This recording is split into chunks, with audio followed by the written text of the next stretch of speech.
Hello. It's been a while since I made a video. There's been a few questions, both on saddlehunter.com as well as in the comments of some of the other videos. So we are in the middle of full swing in hunting season here in Minnesota, and I'm sure other places are starting or have already started. So making videos is a bit harder now. Quick disclaimer, what I'm going to show you can be inherently dangerous if you don't do it right. I'm not a certified arborist or teaching you how to climb trees. I'm just showing you some ideas for saddle hunting. Whatever you do at your own risk, so please be careful. In light of some recent events, I just want to highly recommend that if you do imitate me in any way or other videos of climbing, do so with somebody very close by. I'm here at my house. Find a way to practice in your basement, somewhere completely safe, and don't just go into the woods and climb a tree and practice there all alone. Be safe as you learn. Ask for help if there's anyone nearby. Alright, so my current system, I am using the JRB climbing system. I have 60 foot of rope, but I also tether climb if I don't have a preset. So I'm going to show you a little bit of what that looks like, as well as how I rappel with the JRB hitch. It's a different kind of way. So this is my current setup. I have a Beaston roll pouch. If I'm going to tether climb, which is I'd say 50-50 at the time, I have my rappel rope, and it's all with this rope protector. You can see in another video how that works. And a small modification or thing I've learned on this is that if I can get my rope around the rope protector, it really helps advancing the tether a lot easier. So this is the sneak hitch. There is other videos on the channel where I introduced it and show how to tie it and how it's used. But this is what I've been hunting on this entire season, and I've had no close calls. For me, it's quite safe. I have 2 test videos with this sneak hitch that you can watch. Again, if you're going to imitate me, please be careful and you do so at your own risk. So, like this, when I have this around the rope protector, it allows the whole entire thing to be completely stiff. Now this is an extremely difficult tree, but as you can see, this becomes one piece, or even just one finger in the back, it moves it up and down. So that's a big change.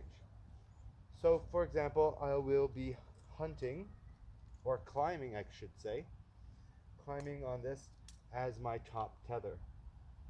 I use the JRB ascender hitch in its various ways, and then this is my foot tether.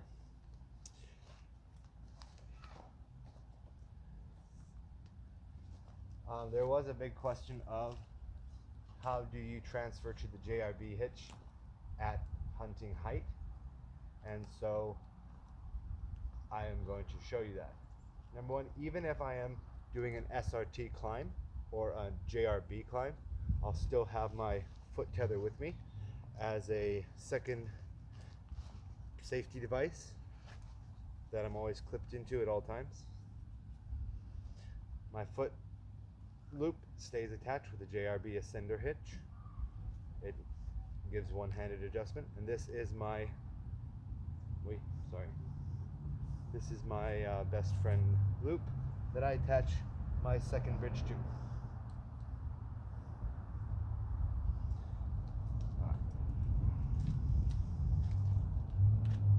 Forgive me if I'm jumping around. I did want to show something that might not be so clear when I climb. So if I'm tether climbing, right, my foot is in the loop, but I'm always attached this way with my second bridge to my second tether. That way, in any dangerous situation, I'm attached to 2 different spots. When I go around a branch, as in my pine tree climbing, there was a bunch of branches I had to pass through, I have this continuous loop amp steel, but then what I will do is I will take my carabiner and I will just simply do it directly to my second bridge, so that I'm very close to the tree when I'm about to do a branch pass. As you can see, you're not going to be very far away, and I can reach up here.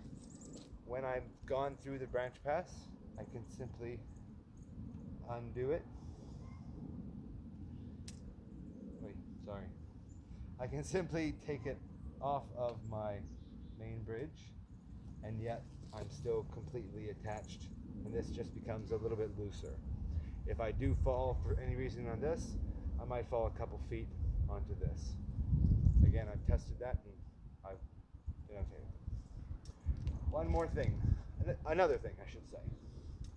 People have asked how long of this tether stiffener to get, and it's true that we deal with different sizes of trees in the woods. Not every tree is going to be nice and skinny, or some trees will be too fat. I choose, my length is about a 2-foot diameter tree. That's what this is good for. But obviously when you have a smaller tree, that can be a problem. So what I will do, I can demonstrate here with my foot tether. I think this one's a little bit longer. What I will actually do is I will take my sneak hitch tail and I will wrap it around, and I will lock it in to this piece. Then it's not flopping around anywhere, and it actually provides a little bit more of a friction slider to keep the sneak hitch from sliding down. When you're tensioned on here, you're not going to do that. So let me show that again. I simply go around and I just lock it in. It can find its shape back when you're done. When you're finished, it just goes back. If you have a longer tree, you're simply going to push it back in, and your tether can be larger. So that's what I do. One more time. I take my tail, wrap it around. Don't worry if you bend this, it's stainless steel. And then it holds like that. That was the second question. All right. So when it comes time to rappel at the end of the hunt, okay, let me backtrack a little bit. I do all my hunting on the sneak hitch. I find that it's quite secure and safe, and I have no issues tying the JRB hitch in the dark. So what I'll do at the end of the hunt, when I'm getting ready to rappel, I am obviously always clipped in to my second foot tether, which I actually now use as for my bow hanger. This is my DIY bow hanger. It's just made out of PVC, but it works pretty good. So I leave that there as my bow hanger. I'm always attached to it, quite low. It doesn't get in my way at all. And I do that because if I need to adjust this for any reason, I want to always be secured and attached. So what I would do is I'd get nice and close, attach my second bridge to my foot tether before I release this. This way I can test it. I'm fully secured on this foot tether, and I'm not going to go anywhere. This is completely loose. This is my version of the JRB hitch and how I tie it. What I have here is 1/4 inch amp steel.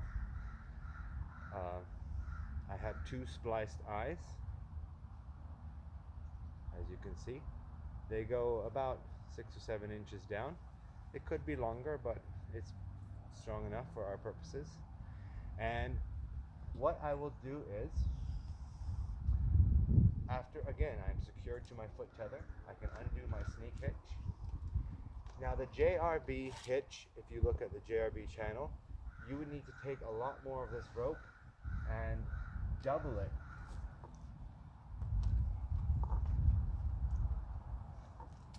I'm just doing this for demonstration purposes.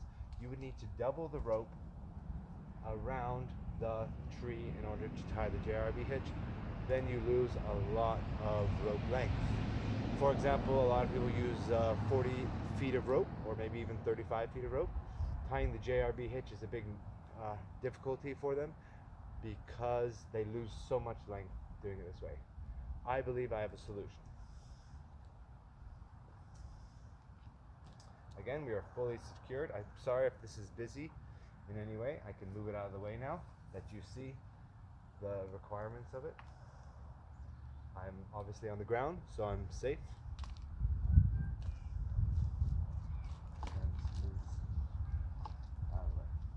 Okay, so say I was on the sneak hitch and now I've undone it and I want to tie a JRB hitch. I take my steel, simply, I don't want something just hanging and dangling off the tether all the time. I do need to make a larger eye. This eye is a little bit small for cold fingers. So I will girth hitch my steel onto the tether, and now I can simply tie the JRB hitch as if I had two ropes. For full details of tying the JRB hitch, go to JRB's videos on it. I'm going to show you here, but he gives a much better demonstration of the original. What it is we're going to go around. It's going to go underneath the main, this is your main line, over the main line, and back through. Now you can simply snug it up and make the loop as big as you want.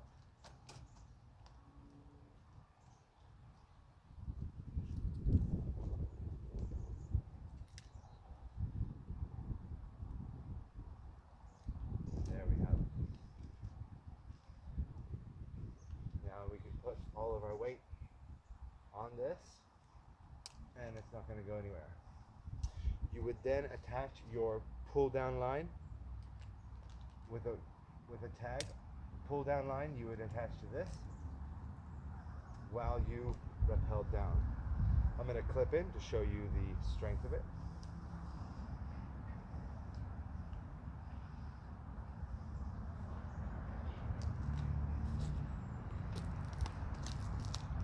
All my weight is on this hitch. This is the JRB hitch with the steel. I can observe this all the way down as I rappel. Nothing changes in it, doesn't go anywhere. When you reach the bottom of your tree, you're simply going to pull on your line and it explodes right off. This video is a little bit long, but I'm gonna just demonstrate that one more time in case it wasn't clear. This is my spliced eye, and you can do this with any normal SRT rope. I highly recommend it.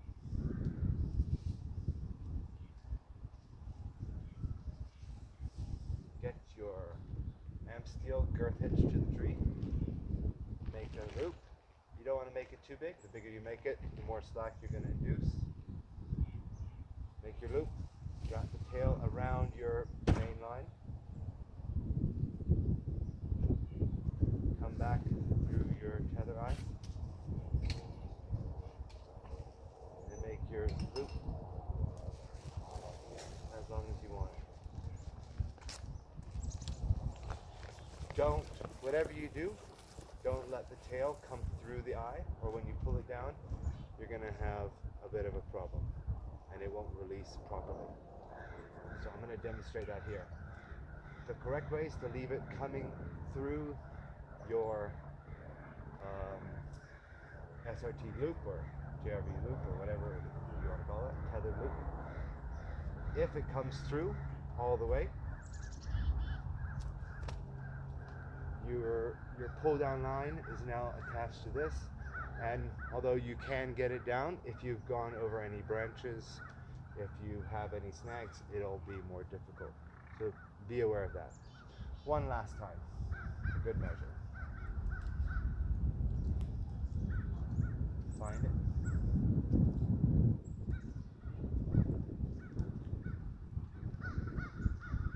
I like to make the loop just big enough to fit my finger. And you can do this with any rope or cord, obviously. I like amp steel because not only is amp steel very strong, especially 1/4 inch, but it's also slippery. It's not designed for friction hitches, but at the same time, the geometry of the JRB hitch means this is not going to release because all the pressure is on a different point. Now, simply hook your pull down line, and as you rappel, get to the bottom, pull on your pull down line, and it releases just like the regular JRB hitch. Thank you very much for your time, and I hope you enjoyed the video. I'll try to answer your questions in the comments below. Have a good evening.